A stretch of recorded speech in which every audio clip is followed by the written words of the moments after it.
is only war.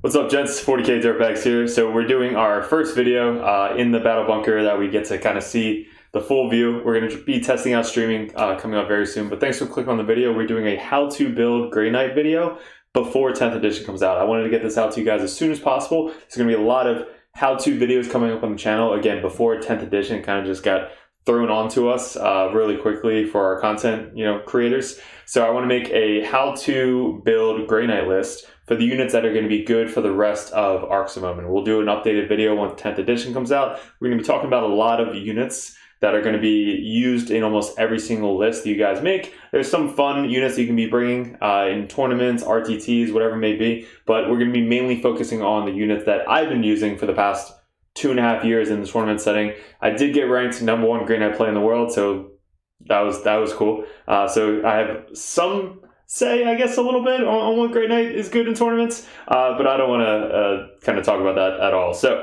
we're going to get into the video. I'm going to be kind of showing you close-ups on the units that you're going to be using.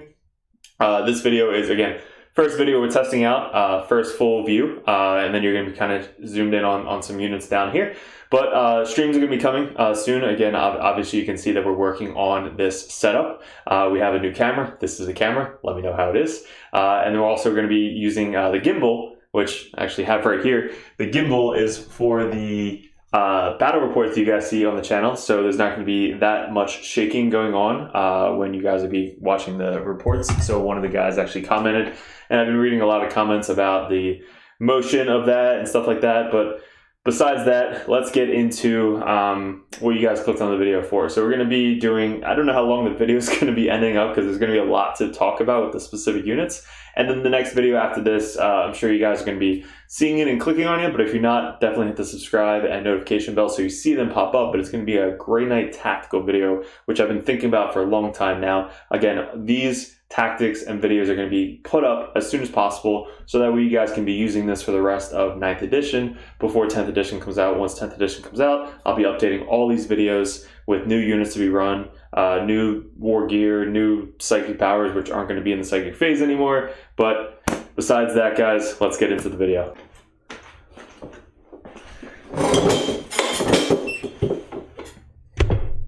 Here is a small portion of our Grey Knights. This is what I've been running for the past 2.5 years. We kind of run the off-meta scheme for the Grey Knights instead of the silver boards. This was the paint job that I had when I was 16. It is a monster logo. All of my guys, same with my Dreadknight or Dreadnought, which you can see I haven't really been running them at all in 9th edition. But first off, to start off the video, we'll go over top-down HQs, troops, fast attack, elite, heavy support, all the fun stuff. And then we'll get into like what I've really been running and kind of building lists for you guys towards the end of it. So I'll be posting lists in the description below, mainly the three, probably 2 or 3 best lists that have been working for me all of 9th edition. And the main one you guys could probably guess is going to be Prescient. So most of this is going to be kind of run on Prescient. The other one that I think is Blades of Victory. Blades of Victory is my favorite Brotherhood to play, but you really need to have a lot of games under your belt to run Blades of Victory. There's a lot of good missions that Blades of Victory definitely help out in, but mainly we're going to be talking about Prescient. Prescient is the one where you get to get a CP back on a 6+. You get to use 1 CP strat to reroll hits and wounds of 1 with anybody, and also you get to do a psychic power, 12-inch range. That way, if anytime they move, advance, or charge on a 4+, they take D3 mortal wounds, which is amazing in the meta right now with Abaddon running around and Satans and all that bullshit. So first off, we're going to start off with HQs. So HQs that I've been running a lot, almost every single list. I took them out for a little bit when I was running Blades of Victory, but then he kind of got back into the list, and I ran him once, and I was like, what the hell am I doing? Why have I not put this guy on my list in every single time? And that was about a year ago. So ever since then, this guy has been a niche in every single Grey Knight list. It is called the Mortal Wound Librarian. So this is the librarian that I've been running for almost 2 years now. Really just kind of basic barebone librarian. He's the old school metal librarian. He's got a halberd in it. I just kind of gear him with a halberd every single time because it's strength 6, AP 2 damage. But if he's getting into combat, he's going to smite his way out instead of fighting his way out. He only has 4 attacks, hit on 3s. It's nothing crazy. But this guy is probably going to be in every single list that you guys make. What you're going to be gearing him with is the epitome or the psychic warlord trait, where every time he casts psychic power, he gets +1 to the mortal wounds. Now that only works on Vortex of Doom and Purify Flame.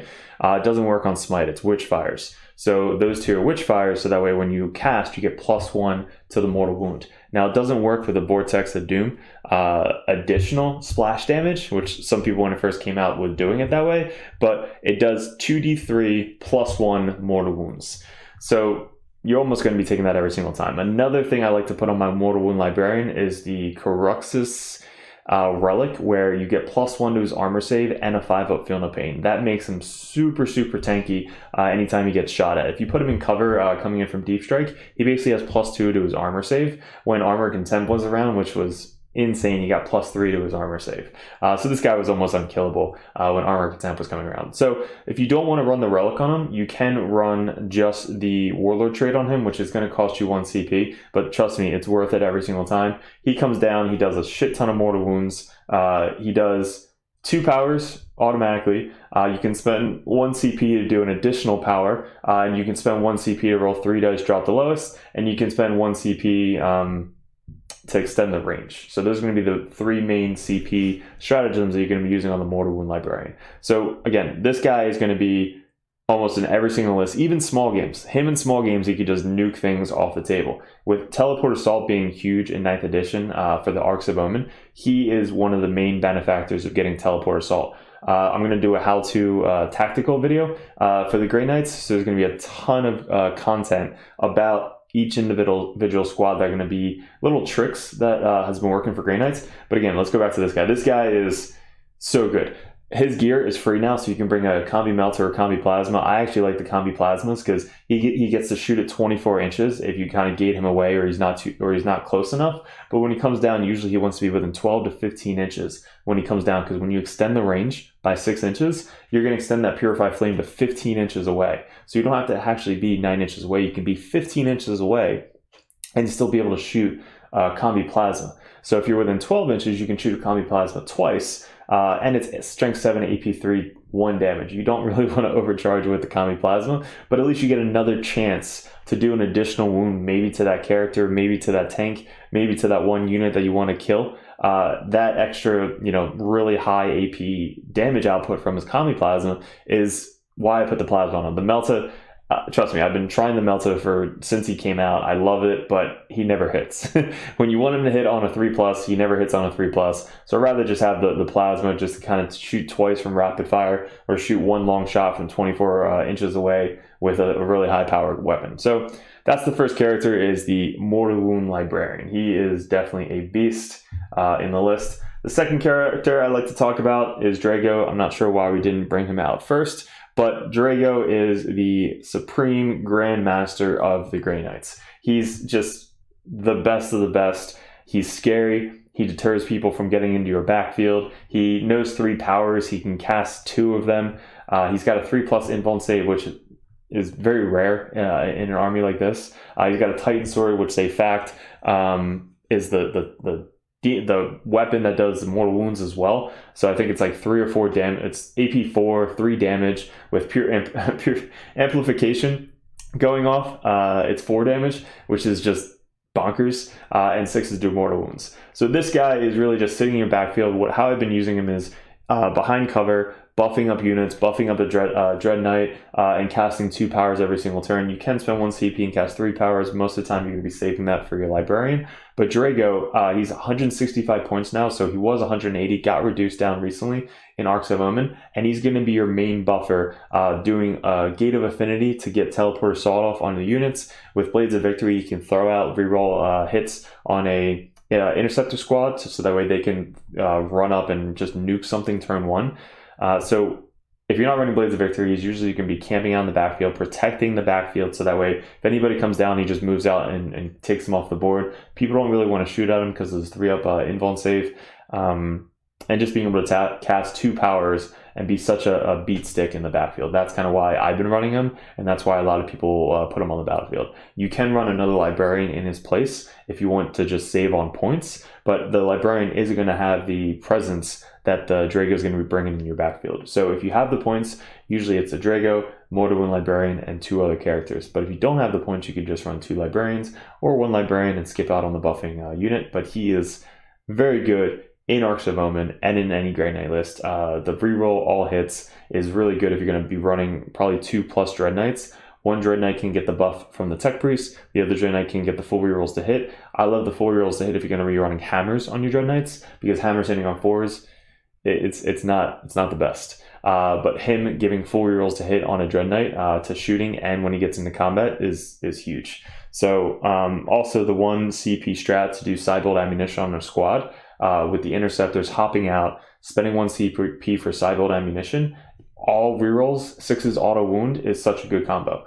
That's going to be talked about in the tactical video. But and then when they charge, they get full rerolls to hit as well. So he, again, is probably the second best HQ that you can actually bring in the list besides the Mortarwind Librarian. But that's really all you have to say about Drago, is he's just a really good defensive beat stick. I don't have the flag on my Drago. It broke off and I just never glued it back on. I don't really think it's needed because he's a character. You don't really have to care about him anyway.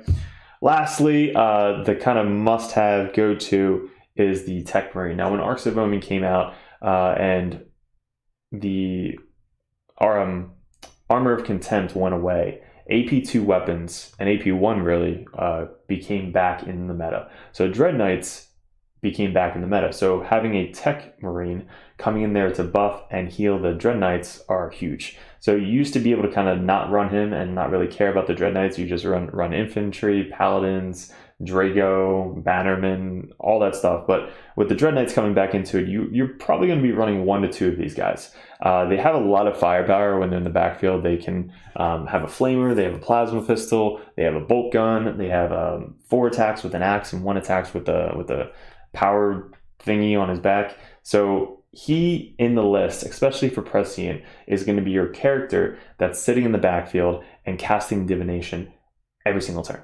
So Divination will go off on a 6, so he's the character that brings Divination for you, so that way your main characters are not wasting their powers or actions doing Divination. It's going to be put on this guy. You can bring an elite like a Apothecary or a Bannerman or somebody like that, but mainly you're going to be putting it on this guy, so that way you don't have to bring a 120 point elite slot for a Warlord trait. So the Tech Marine's job is kind of sit back, stay outside of 24 inches of deny range, so that way you can cast every single time. He's going to be holding your backfield objective with maybe some servitors, and he's going to be buffing the Dreadknight every single turn. So he should never leave 3 inches from a Dreadknight. Dreadknight usually always have in the back, maybe doesn't have a weapon on him, he just got a blunt gun platform, and he's kind of moving back and forth in between, the building, outside of cover, inside of cover, shooting over terrain features, and the Tech Marine is always 3 inches away from the Dreadknight. If he's not within 3 inches away of the Dreadknight, that's losing out 50% of his ability being on the table. And that is either healing a Dreadknight or buffing up a Dreadknight. So in the command phase, if he's not within 3 inches of a Dreadknight, he's losing out on 50% of his potential. So that's why if you're going to bring the Tech Priest, make sure you always have a kind of bodyguard Dreadknight available to him until at least 3, maybe 4. That way if you need the Dreadknight to go out and do shit, he's going to go out and do shit. But most of the time he's going to be hanging back with your Tech Priest kind of doing some buffs. So that's going to be the third. Almost every single list you see him in, Prescient ability, Tech Marine. Next, fun HQ is going to be Crow. Crow got reduced, I believe, by 5 points. I haven't run up since the reduction. But Crow is just a monster in combat. He has a fight on death for free. He can heroic intervene for 6 inches. He comes with Purify Flame because he's a Purifier for free, and he can bring another power. So if you wanted to spend 1 CP and have him do Vortex of Doom and Purify Flame, that's a good little combo. You could do a Smite and a Purify Flame. You could do a Purify Flame and a Gate. You could do you can give this guy really any other additional power that he needs, but mainly the Purify Flame, he gets +1 to cast. If you want to roll 3 dice, you can try and get that, super D3 plus 3 Purify Flame. I probably would save that for the Librarian, but he can do it as well. So he is going to be kind of defender in the backfield. You can use him as the Divination. No, you can't use him as Divination. You can use him as really the beat stick. So, like I said, I haven't run him in a while. I haven't really beautifully painted up. You can't really see, but he is really, really cool. I really want to run him. I just can't find the 4 slots. My 4 slots are mainly this guy, Drago, Libby, and a Dreadknight Grandmaster. But Crow is definitely good to add if you don't want to bring a Tech Marine and you're not running Prescient, or if you don't want to bring Drago, you can run a kind of little buffed up, a little less buffed guy, but really, really cool guy, Crow. So if you want to bring Tech Marine, Libby, Crow, and a Grandmaster, you could do something like that. So I definitely think Crow is super fun to run. He is insane in combat. I think he might have a fight first. I haven't read his profile in a while, but he definitely was one of my favorite characters when he first came out. So when the new model came out, I was like, I have to get him. I still have the old school metal sculpt model of Crow, which I use him as a Justicar now. So he got downgraded to a Justicar, carrying out around a random blade of demons on it. So that's our Crow. He's really cool. And I kind of skipped, but this guy is really, really good in Arks of Omen for 9th edition. So when Grey Knights first came out with the new codex in 9th edition, this guy was really everywhere. You actually used to be able to run 5 Dreadknights, 2 of these guys, and 3 other Dreadknights. You actually could get away with 6 if you ran 3 different patrol detachments, but I only ran 5 at most. This guy, if you are questioning, he's got kind of customized kit. Let me see if I can hold that up to the camera. So he's got a customized kit where you can actually buy off of Etsy. It's the shoulder pads, the helmet, the chest piece, the little cloak at the bottom, and I have him holding a little demon head with slaying a demon on his base with an upside down sword. So you just want to make him look a little bit different than your regular Dreadknights. There's so many cool Dreadknights out there, like the Grandmasters, all over our Discord. People post them all the time, and they just look so fucking cool. But let's go over this guy. So why do we run this guy is because, again, AP1 and AP2 is very good. He hits on 2s in shooting and in combat. You can bring a lot of different stuff with him. If you want to run him in Blades of Victory, he can be the guy that pre-games moves with another unit pre-game moving. He can get line of sight in different vectors. He's got one of the coolest relics that you're going to be bringing either on him or your Librarian. If you're bringing him, it's almost always going to go on this guy. And he's got a little 10-point upgrade that you can bring, which is a 3+ influence save for the turn. Nuts. So with this guy, first off, you're going to be bringing 2 powers. He knows 2 powers. He can only cast 1, which kind of sucks. But he's going to be bringing most of the time Gate of Affinity and Empiric Amplification. Why are you bringing Empiric Amplification? Because he moves 9 inches. So it's a 9-inch plus a 12-inch cast. You can extend it to 18 inches for 1 CP. But he's going to be able to get in range of different stuff that you really want to debuff. So that way your other Dreadknights in the back can then shoot the shit out of that unit. So the other gate is he's going to be doing gate most of the time for that power, so that way he can either gate himself, he can gate another Dreadknight, he can gate a unit out of combat, he can gate the Librarian, he can gate anything into safety or to get into a better position to shoot. I use my Dreadknights for the past year before I stopped running Blades of Victory, but I've been using my Dreadknights as gun platforms, staying in the back, shooting 30 inches away, trying not to get in combat. If they get in combat, they need to get in combat. But if they're not in combat, they're doing their job. They're holding it out the backfield, they're shooting shit all over the place. And now with Arks of Omen, Armor Content going away, they're actually killing shit again very reliably. Guys in cover, Marines used to have a fucking 2-up save to our Dreadknights. Now they have a 3-up, 4-up save in cover. So it's a big advantage to have these guys on the table, especially having 3 to 4 of them still. So when this guy gets into your list, you're going to be putting Gate of Affinity and Empiric Amplification off the Sigil, which is the teleporting relic, that if you put it on him, if he gets targeted by an enemy attack, usually like a melted gun or a high last cannon or a shit ton of shots that you think he's going to be hurt really bad, you can literally just pick him up and gate him anywhere on the table, 9 inches away from the enemy unit. So I use that to a huge advantage psychologically and obviously physically, but psychologically you kind of tease your opponent by either shooting at him or not shooting at him. You're like, hey, remember, you can shun away if you shoot at him. So now they're not shooting at him, which is good for us because now he's getting closer to the enemy team, or he doesn't have to waste his shunt. If they do shoot at him, you can either put him in the backfield of the opponent, because usually he has a warlord trait which is OPSEC, or you can gate him to like behind a building near a unit that you really want to kill. So sometimes if he's out in the open, and let's say I have a little terrain feature right here, right next to him, he then gets shot. I can literally just put him right next to this terrain feature, so that way he can't be shot because it's infinite, so it's true line of sight, so you won't be able to shoot at him. Next turn, he literally just walks back out to where he was and then shoots and charge something. So there's something like that where you can literally just gate him maybe 2 inches away just behind a terrain feature, or if you really want to be bold, you just gate him, across the table behind the enemy lines, so that way they have to deal with him, or you're most likely going to be killing his characters. So what I try and do, if you guys seen the one video, it's got, 1,700 views in like 3 days, which was awesome. It's against the Dark Angel player, our boy Brian. So he shot at him. I gated him behind his entire army because he left me his backfield, and he killed 2 characters by himself. So being able to kill characters with this guy from that shot is a huge, huge advantage. So that's the one relic.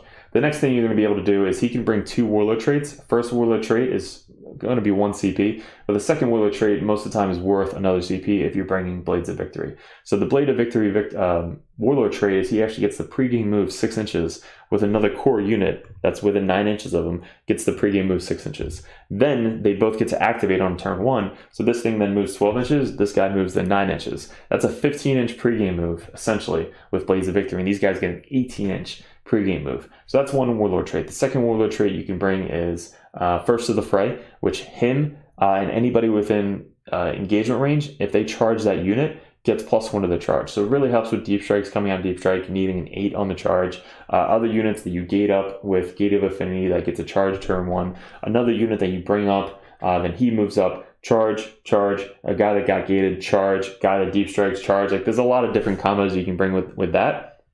Or you can just put the OBSEC within 6 inches, which usually is my favorite warlord trait to put on him because he's got such a huge base. 6 inches is huge going around, that's what she said, is huge going around his base, so that way everything core and character within 6 inches of him is OBSEC. So bringing the warlord trait to pregame move, and then the OBSEC, he's able to steal objectives, especially on Space Marines where they leave their objectives open because they're sticky. You literally just plop down the objective is now yours. Let's say you're playing the mission where it's sticky. Great, now that objective is mine, and it's sticky because I'm there in my command phase. So that warlord trait on this guy is definitely really good to bring. It's hard not to bring that with your list. So there's another upgrade they can bring on him, which is the Servant of the Throne. So I believe it's a 10-point upgrade. It was a 15, and it gives a 3++ invuln save for the turn. So let's say you know that a lot of shots are coming in, you used your gate, or you don't want to gate, and they're shooting at your guy, you can proc the 3++ invuln save, and it lasts till the end of the turn. So let's say you know that charges are coming in as well, they charge in, you still have that 3++ invuln save. It's basically having like a Drago in this body, 3++ invuln save.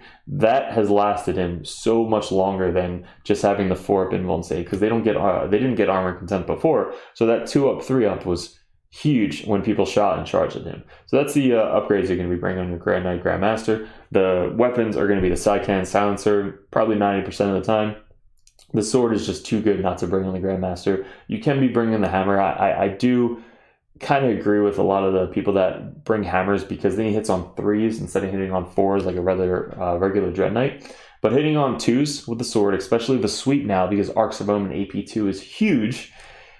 Sweeping at strength 6, you can spend 1 CP with Prescient to reroll hits and wounds of 1, and 6 to do mortal wounds. So let's say he has Hammer of Righteous, which is another warlord trait, which is Crow's warlord trait. He gets +1 to his wound. So if you bring everything within 6 inches OBSEC and +1 to wound, if you want him to be a melee dude, he sweeps, hitting on 2s, wounding on 3s, now 2s, and 6s do mortals. If you bring the Prescient, you can spend 1 CP to reroll hits and wounds of 1. So hitting on 2s, reroll 1s, wounding on 2s, rerolling 1s. That is a deadly, deadly ass combo. So that's really everything that I've been running my Grandmaster with. There's some other things you can kit him out with, but those are the main things you can be running your Dreadknight Grandmaster with. And he's just so good, it's really hard not to bring him. And he's cheaper now, he gets a free teleporter, so you can teleport for 2 CP if you really want to. Most of the time you're not really going to be doing that. You want to try and gate him as much as possible. So he's scary. Anytime people see him on the table, they're like, fuck, how am I going to deal with that guy? Because if they shoot at him, he gets in your face. If they don't shoot at him, he gets in your face, and he's even scarier. Having his teleporter late game, it's bad. All right, so that is the HQ slots that I really want to be talking about. Let's go over the troops. The troops are simple. We got really one troop unit that's good in Arks of Omen. Terminators, a lot of people have been asking. They did get a point cut. If you want to bring 5 Terminators for an objective, you could. I'd rather bring these guys and 2 units of Servitors, honestly, and maybe a sword on a Dreadknight, rather than bringing a 5-man unit of Terminators. But let's go over the strikes. Strikes are still run in our Arks of Omen list. I know you don't have to run them, but having at least one troop choice in your list for a teleport assault, for engage, for banners, for stealing objectives, for placing bombs, these guys come in clutch every single time. So they have Hammerhand, which is probably one of the best powers we have in the book. Reroll all wounds, gearing him with Drago. Drago can give him full rerolls to hit. They have full rerolls to wound because of Hammerhand. And it's a really good combo. I like to bring Incinerator on all my strike squads. I like having the Flamer just for Quins, for small chaff units, for people that like don't want to charge them because they don't want to get flamered before they charge you. So just having a Flamer coming down to teleport assault, you have 4, 8, 12, 16 shots with bolters, and then you have a D6 shot Flamer, strength 6, AP 1 damage, which is no joke. So I like having the Flamer in all my squads. He's usually the first one to die if you know they're going to be getting in combat. But if they get in combat and he's still alive, he still at least gets 3 bonk hits with his little Flamer gun. But they're very good. I still like running at least 1 to 2 units of them. If I had the points, almost always it's going to be at least 1 unit. 2 units if I can fit the extra 100 points, but most of the time if you're running 4 Dreadknights, it's going to be 1 unit. If you're running 3 Dreadknights, it might be 2 units. So I definitely like them. They can deep strike, and again, if they come down on the bomb mission, they can come down over here in their deployment zone, place a bomb, and they're really hard to remove. So they're definitely one of the best units, or best troop unit, I think, in the game. They're Psychers. They can cast either Hammerhand or Smite. They can cast the Brotherhood power, and they can use really the strats that you really need them to use. Sideboard ammunition, not really going to be using on these guys, mainly going to be using on the Interceptors because of the extra bolter, but they do have, pretty good hitting power when they get into combat too. You can run swords on them because of the Hammerhand, but most of the time you're going to be running halberds, especially with the Interceptors. So those are the Terminators. Don't really have to talk about the same thing as these guys, just more expensive. So yeah, I'd definitely be running these guys instead of the Terminators. So those are the troop units. Let's get into the elites. So with the elites, we have Paladins. I only brought out 3 Paladins because we don't really need to show a 10-man Paladin squad because they're not really that good right now. With Armor Contempt, these guys were almost unkillable. The Paladins, they were a 2-up, 5-up. You can give them with an Apothecary. Right, almost always you're going to be bringing an Apothecary so that way you can bring the guy back. You can run the 1 Preserver Brotherhood to get 5-up Feel No Pain if you really wanted to for like a Terminator squad, so not really worth it. But the Paladin squad used to be really good for its points. Now that they haven't got reduced like the Terminators did, if they were reduced to the Terminator points, I definitely think it would be worth it running these guys because they can cast 2, or they know 2 powers, so they can be very versatile. They have 3 wounds. They hit on 2s. They're okay. They're really expensive. So in Arks of Omen, we stopped running the Paladins. So the Paladins going back over here for my LVO list when Arks of Omen or Armor Contempt was around. I used them as my bodyguard for my Librarian deep striking. So you can bring them in a unit of 3. So where the Libri comes down, right behind them, they can cast +1 of their armor save in cover, and then the Libby can do is more wounds. These guys can kind of just shoot some bolter fire and be the bodyguard to the Librarian. They don't have bodyguard, which would be cool, but they are technically a bodyguard to the Librarian so that way he doesn't get shot. So those are the Paladins. We don't really run them anymore. You guys can run them in fun lists. It's just right now they're not the best in the competitive scene because of the points. I'd rather even run strikes than running a unit of Paladins. We have the Apothecary. Again, I don't really run the Apothecary because of the CP it eats up. It's only a 6-up Feel No Pain.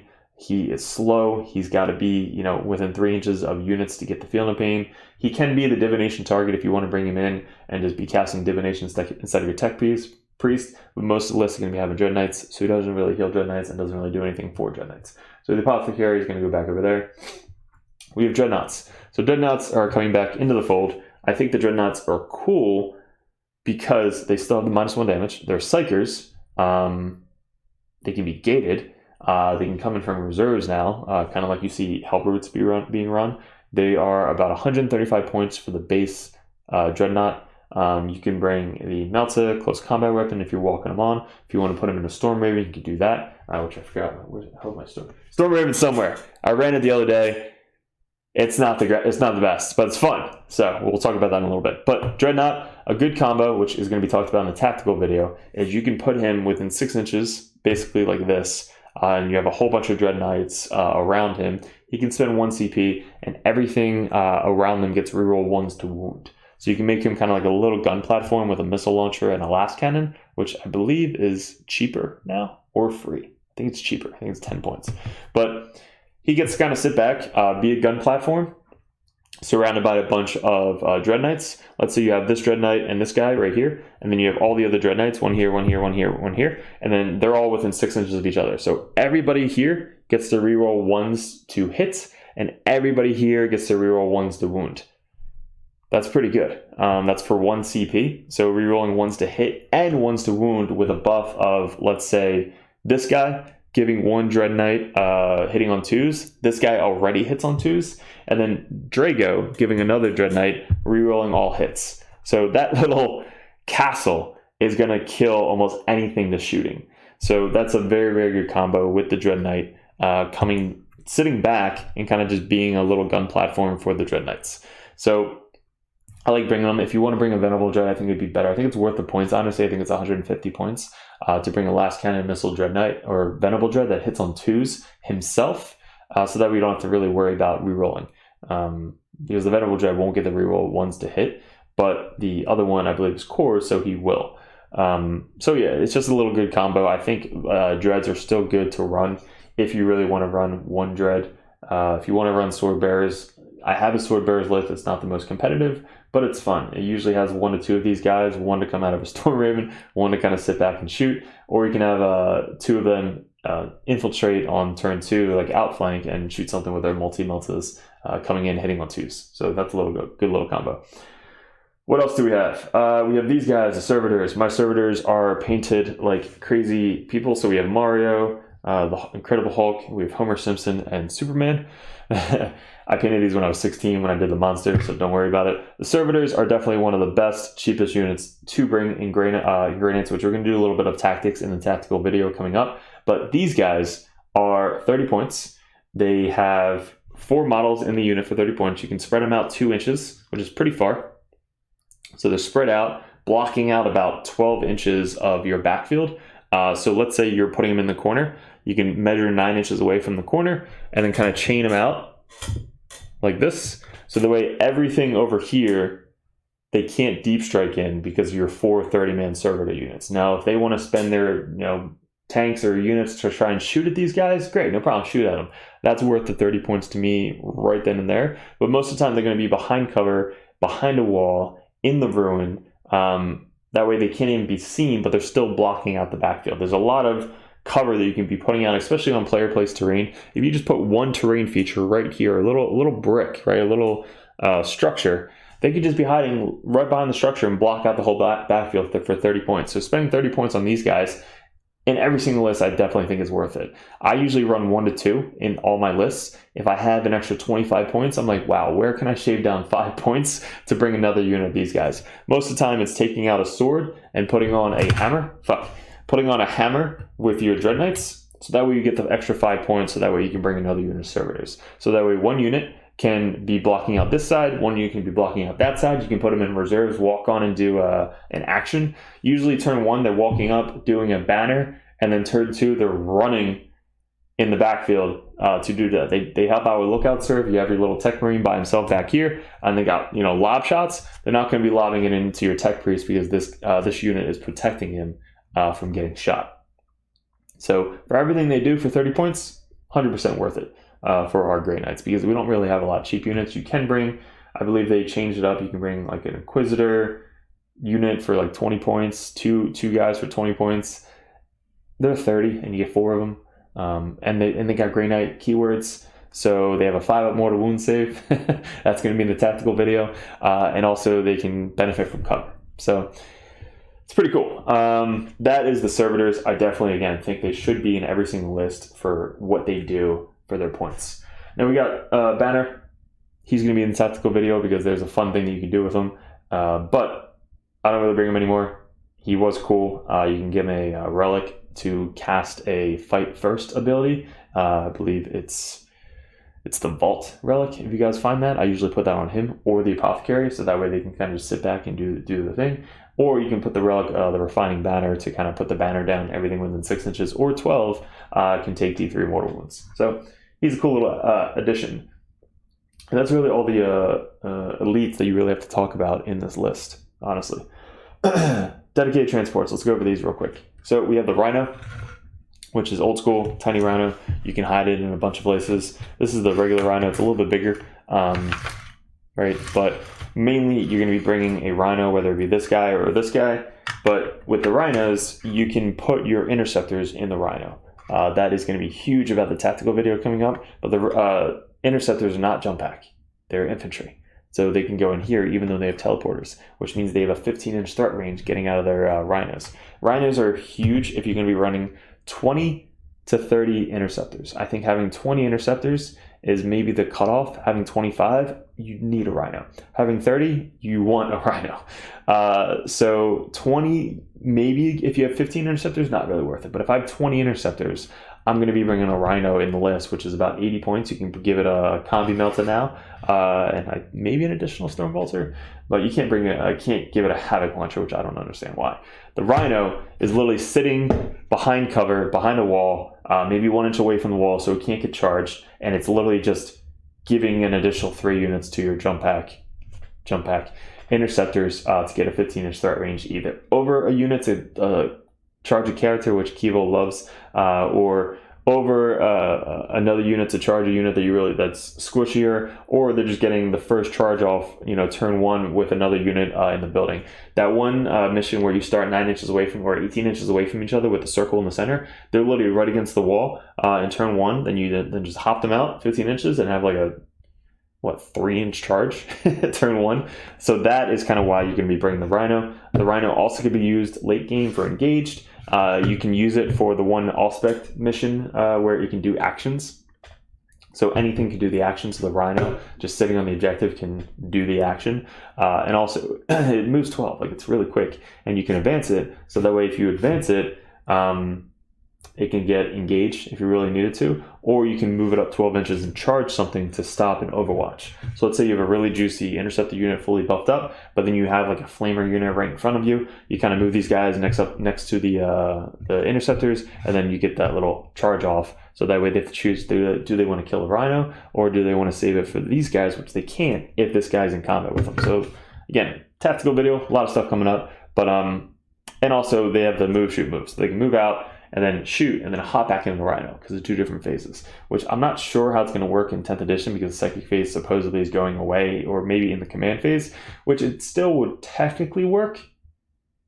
No, it might not work, because you're getting out in the command phase, casting psychic power in the same phase, and then getting, so it probably won't be able to work in the new edition. So use it now. Use the move, shoot, move, get back in the Rhino now as soon as possible. Then we got a little Razorback, which you can bring, I believe, free now. All the weapons are free. You have the Last Cannon, the Assault Cannon, Heavy Bolter. It holds 6, so you can use this, kind of like be that, but I'd rather have 2 units in my Rhino than bringing this. I think it's an extra 20 points. It's 100 points or 110 points. So you have to get rid of a Servitor unit to upgrade your Rhino to Razorback. So I don't really see this ran that much, or I don't run it at all. With our Grey Knights, I'd rather just bring an 80-point Rhino, bare basic, maybe with a Combi Melta now. But this guy, Razorback, not really run that much. Rhinos are where it's at that we're going to be doing. So that's the Rhino. Let's go over heavy support. So we got our Dreadknights, which are back in Arks of Omen 9th edition. So if you got some Dreadknights, at least you want to be building 2 of these guys. 3 of them if you want to bring a Grandmaster. So Grandmaster and then 2 Dreadknights would be probably my minimum if you really want to run a super competitive Grey Knight list. You can just bring 1. You know, he's probably going to be targeted and die. When there's multiple of them, psychologically, they're not going to be trying to kill them. They're going to be killing your other guys. And if you lose 1, you still at least have 2 more on the table field or battlefield. I sometimes put 1 of these in reserves, which is the Deep Strike, so that way you can try and get Teleport Assault. These guys are the easiest ones to get Teleport Assault with. Teleport Assault now with Arks of Omen is 5 points. So trying to get that off the first 3 turns is crucial. If you get it off turn 3, 4, or 2, 3, and 4, you're doing great. If you get it off turn 1, you're going to have a really good game. So being able to gate these guys turn 1 into a position to try and just kill a small 5-man unit of Space Marines. They kill Space Marines like it's their job now. AP2, you can spend 1 CP to get them up to AP3, Strength 9 or Strength 6. And you can put Empiric Amplification out with your Grandmaster. So that way they're doing 3 damage to kill Terminators or Possessed or anything like that. You want to use them kind of to shoot the units after they got whittled down. So let's say you have 3 Dreadknights on the table. 2 of them are going to be shooting at a unit, maybe split firing if you need to not kill the 1 unit. And the one that you gated, deep struck, or shunted, that's going to finish off the unit to get 5 points for Teleport Assault. So these guys are super good in Arks of Omen for Grey Knights. They're 170 points base if you don't bring the sword. If you bring the sword, it's worth 15 points. It's going to do the sweep or the overhead attack. If you want to bring the hammer for an extra 10 points, you have nothing else to put 10 points on. It's good to just give them a weapon. I tried them without the weapons and it's not good at all. So I usually have 1 without a weapon that's literally just going to camp out in the backfield with my Tech Marine. He might be the one that deep strikes, but usually I have the one that deep strike having a weapon so that way I can put them more aggressively in people's zones to shoot and get the charge off if needed.